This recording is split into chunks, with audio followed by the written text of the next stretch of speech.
தமிழகத்தில் hydro carbon திட்டத்தை செயல்படுத்துவது தொடர்பாக தமிழகத்தைச் சேர்ந்த பாஜக தலைவர்கள் முரண்பட்ட கருத்துக்களை கூறி வருகிறார்கள். நெடுவாசல் கிராம மக்களின் விருப்பத்திற்கு எதிராக ஹைட்ரோ கார்பன் திட்டத்தை மத்திய அரசு செயல்படுத்தாது என்று பாஜக தேசிய செயலாளர் எச் ராஜா கூறியுள்ளார். ஆனால் அக்கட்சியின் மூத்த தலைவர் இலகணேசன் ஹைட்ரோ கார்பன் திட்டம் மக்களுக்கு நலன் பயக்கும் திட்டம் என்றும் நாடு நலம் பெற சில தியாகங்களை செய்ய வேண்டும் என்றும் கூறியுள்ளார்.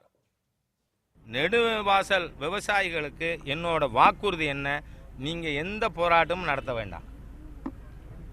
Don't get misled by these anti social elements. மக்கள் விரும்பலைன்னா மத்திய அரசாங்கம் ஏன்னா அமைச்சரே சொல்லியிருக்கார், துறை அமைச்சர் சொல்லியிருக்கார், மக்கள் வேண்டான்னு சொன்னால் நாங்கள் கொண்டு வர மாட்டோம். அதனால் அதை பற்றி யாரும் கவலையப்பட வேண்டாம். இது ஒரு பெரிய இஷ்யூவே கிடையாது. ஒரு நாடு நன்றாக இருக்க வேண்டுமானால் ஒரு மாநிலம் தியாகம் செய்ய வேண்டும். ஒரு மாநிலம் நன்றாக இருக்க வேண்டுமானால் மாவட்டம் தியாகம் செய்ய வேண்டும்.